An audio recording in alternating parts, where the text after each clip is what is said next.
Hello friends, and not yet friends, welcome back to What I Ate Wednesday here on Mary's Test Kitchen, Weekend Edition. That's right, time for treating yourself, or myself, to the fluffiest breakfast thing by viewer request, to Nashville hot tofu, to random plates of clean out your fridgeness, but first, coffee.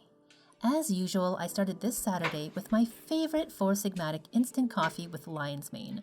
Not fur from a cat, but a superfood mushroom for extra focus and creativity. And I just like the taste. If you haven't guessed already, this video is kindly sponsored by Four Sigmatic, the company that makes getting superfood mushrooms into your life easy, delicious, and way less weird than it sounds. They're always coming out with new things. And I am absolutely loving this golden latte mix with shiitake and turmeric, part of their beauty collection. I like it for the anti-inflammatory properties. They're super helpful for my chronic tendinitis issues. And if it makes me more beautiful in the meantime, well, I'll take it. With powdered coconut milk already in the mix, so you can just add hot water and it's ready. With just the right sweetness, not too spicy, just perfect. And they have superfood products for all sorts of things, all vegan, gluten-free, and instant. And now is the time to try them or stock up on your favorites because their summer sale is on now for just a few more days. They tell me it's one of their biggest sales of the year, so there's discounts all over their site. Check them out in the link in the description and also get 15% off your first purchase. Maybe even try some superfood mushrooms for your outside as well as inside. I've been using their new mask and serum for about a month now, and I love them so much. The mask smells like chocolate and draws up stuff like your typical clay mask, but my skin feels so soft and nice afterwards. That's once a week on my 34-year-old's combination dry, acne-prone skin, but this serum I use daily, the Superfood Serum with natural oils and Reishi. I don't need any other moisturizer and it makes my skin so happy. Over the years, I found less is more as long as it's good quality stuff, and this is perfect just on its own. The only thing I add on top of this is SPF. And my skin is looking way less dull. I'm flipping happy with it. Anyways, those are my picks, but of course, you should read up on the website and pick out the things that are best for you. And what's best for me right now is pancakes. Japanese-style souffle pancakes, made vegan of course. Typically, they're full of eggs. They're made with whipped egg whites, which provide structure. We can't exactly do the same, not even with aquafaba, so I'm adapting my vegan white cake recipe for this. Start by weighing out your flour. It's hard to be really accurate with cups, so I really encourage you to get a kitchen scale if you can. They're typically very inexpensive. Mine was less than 20 bucks, and it's just super useful. By the way, I'm using regular all-purpose flour, but an all-purpose gluten-free flour should work too. I like Bob Red Mill's 1-to-1. It always works for me for things like cupcakes, cakes, pancakes. You get it. Then baking powder, baking soda, and sugar, any kind you like. And salt. Mix the dry ingredients all together very well. Then it's time to get wet. I'm using soy milk, but you can use any kind you like, but don't forget to shake it first.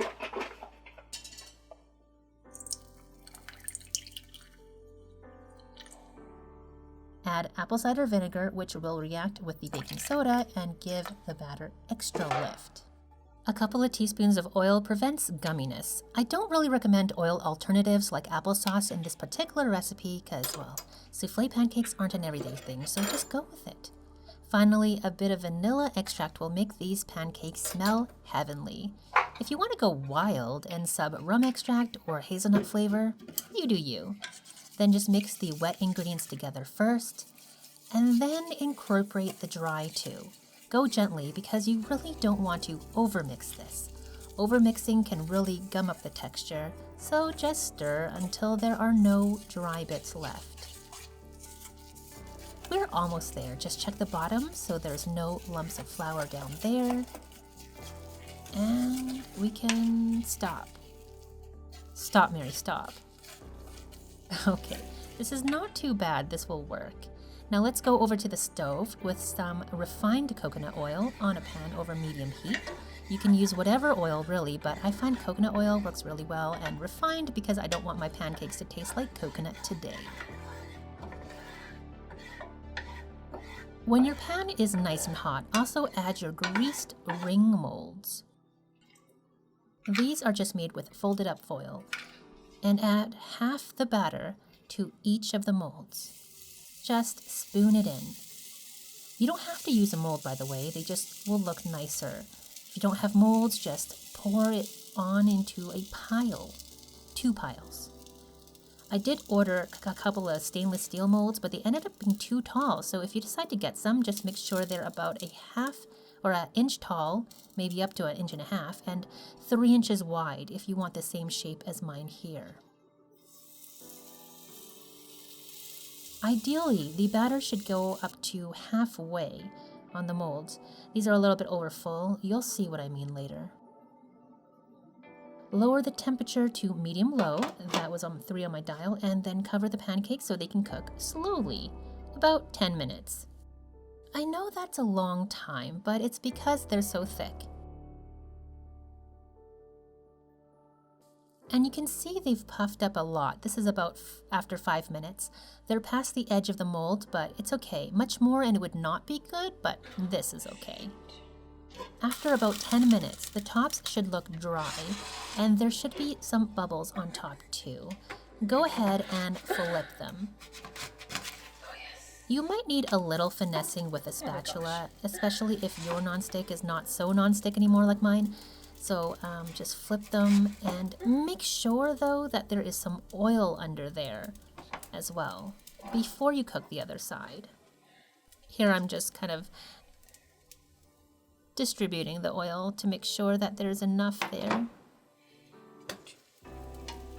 Then you can cover and cook for another 3 minutes or so. They should smell pretty awesome by now.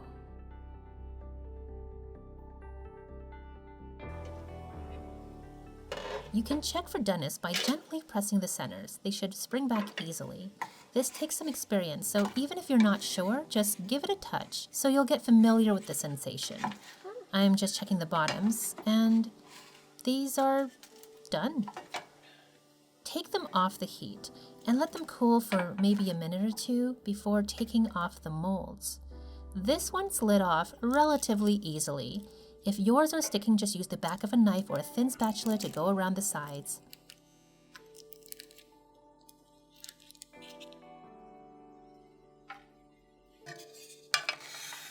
And here we go, plating with some sliced apricots.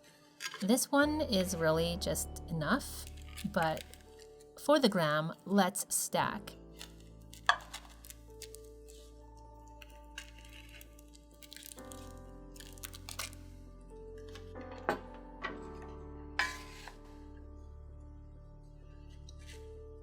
What do you think? Beautiful or what?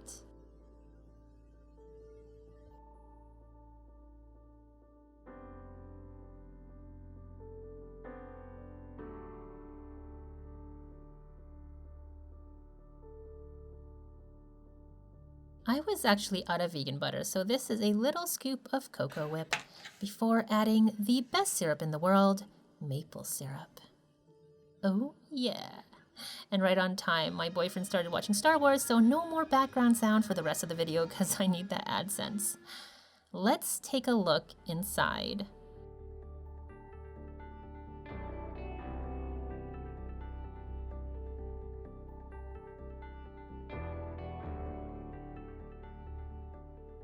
Friends, I'm literally getting hungry as I edit this. It was so good. The inside is nice and soft and no signs of gumminess, thank goodness. The fluffiness just soaks up that maple syrup and it tastes so good. Truth be told, one was enough sweetness for my morning, so I gave the other one to my boyfriend. It's literally cake. You're eating cake for breakfast. And it's glorious. Make this, live like a flippin' queen, and thank me later. Speaking of later, this is later, around 1 in the afternoon-ish. Can you guess what this is? If you guessed twice frozen medium firm tofu, you are correct, my friend. Yet again, we just love the twice frozen medium firm tofu here, but this time we're doing it a little bit differently.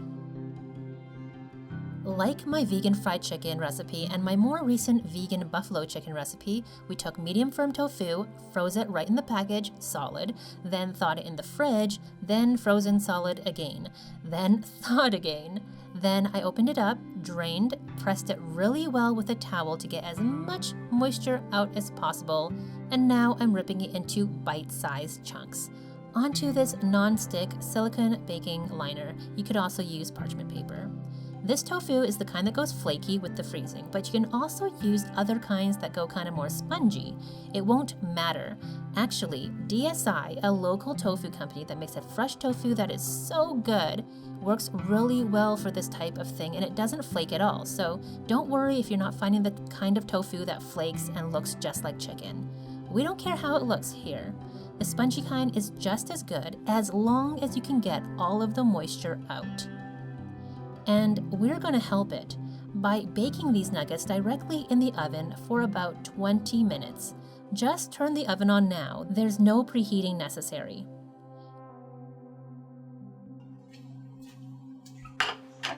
Meanwhile, we can't just eat tofu for lunch. I mean, we can, but I don't want to.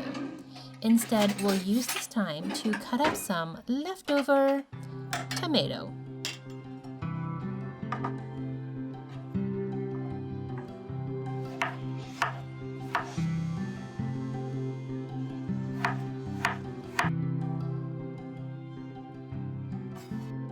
And some fresh red pepper.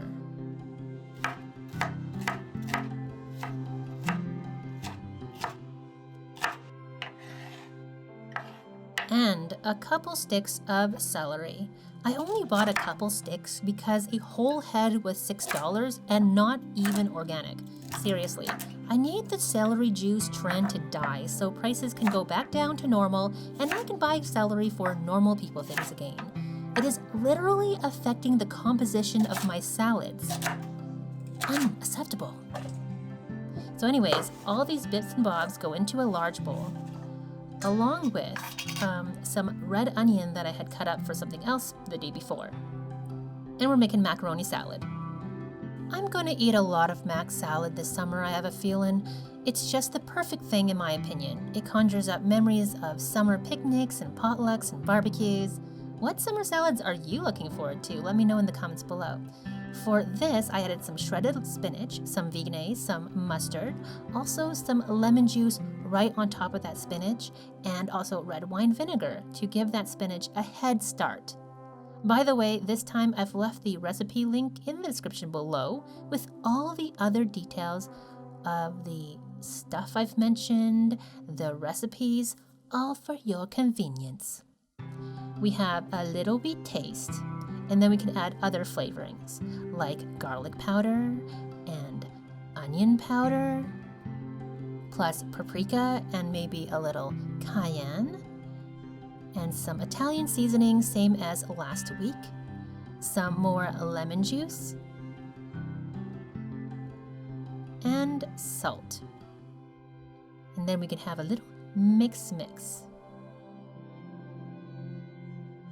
I almost forgot some white pepper, and then that can just go in the fridge to chill.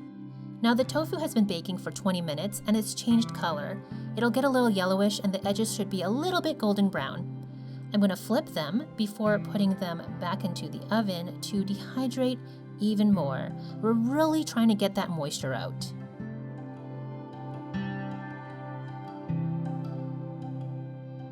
Next, I'll make the marinade, which will put the moisture back into the tofu. Our finished product will be very flavorful and even juicy. I started with dill pickle brine, brown sugar, and cayenne to make a Nashville hot chicken type of flavor. You could see my notes on the side here. It's just an outline of what I think should go into the marinade, but then I'll have a taste and then adjust. So I don't really stick to my outline. This is a few minutes later, and I figure the tofu is dry enough and it's time to put that flavor in. I use this technique with all sorts of flavor combinations. I love doing a Chinese 5-spice with black vinegar, or lemon Dijon maple, or just soak it in some ranch-style marinade or buffalo sauce. The combinations are really endless. Now the tofu has soaked up every drop and it's time to bake again, but first spread out the pieces and spray on some oil. The oil is essential to make the tofu a little bit crispy on the outside, but also to lock in the moisture.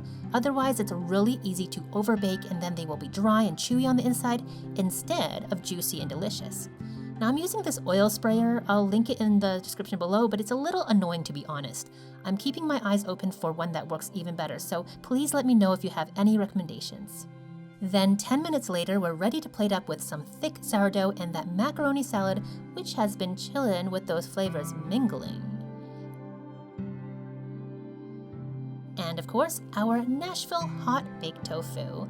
Those nugs just go straight on the bread, along with tangy dill pickles.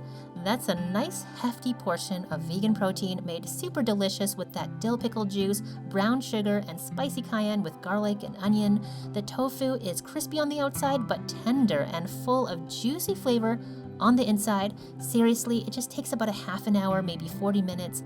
Super easy, super good. And whether you normally like tofu or not, I highly recommend this entire combination. It was so flipping good.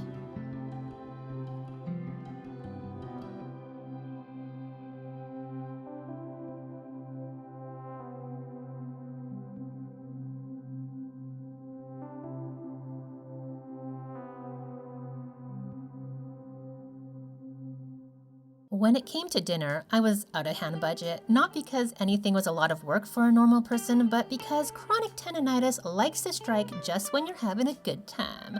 Like, I don't really mean to complain, but I think I need to be real about life and getting older and having things that most people don't think twice about. So for dinner, I'm really just cleaning out my fridge. I'm also trying these Eve's kale and root vegetable patties. I just heated them up in the microwave, and I'm trying to make this plate look kinda nice. You know, for the Instagram, as always. Just watch me fail miserably. But I can't really care that much. You guys know how I roll. Oh, and I have some leftover salad dressing from, I can't remember. It's made from cherry tomatoes, lemon juice, garlic, onion, that kind of thing. It's not very much though, so I'm adding also a little bit of chunky salsa. My boyfriend and I go through a large jar of this every single week. Salsa makes everything better. Almost everything, I guess. Probably everything. Let me know if you agree. But let's get into those kale and root vegetable patties, shall we? And decide whether or not I will ever buy them again. They're not bad. They remind me of IKEA's vegetable medallions. Not a replacement for like a burger, you know, but a replacement for like baked potatoes or something like that. A really easy, convenient way to have some nice starchy veg. And overall, even though this plate is a little random, I really enjoyed it. It was tasty and fresh and perfect for the end of this semi-indulgent day. Saturdays are for self-love, I think, and that doesn't have to be face masks and pancakes and Nashville hot tofu, but just think about what you're really feeling and how you can show yourself real love. You need that attention at least once a week, I think. Anyways, don't forget to check out the summer sale at Four Sigmatic with superfood drinks and skincare for up to 60% off, and use the link in the description for 15% off your first purchase. Thank you so much for watching, my friends. If you made it all the way to the end, you're amazing. I love you so, so much. Please subscribe if you haven't already for more vegan fun food and bread. If you've been following me on Instagram or on the community page, you'll know I got a stand mixer and bread will be had. It is going to be glorious. And if you have any bread requests, you can leave them here or on the community page, and the most upvoted requests will be fulfilled. Bye for now.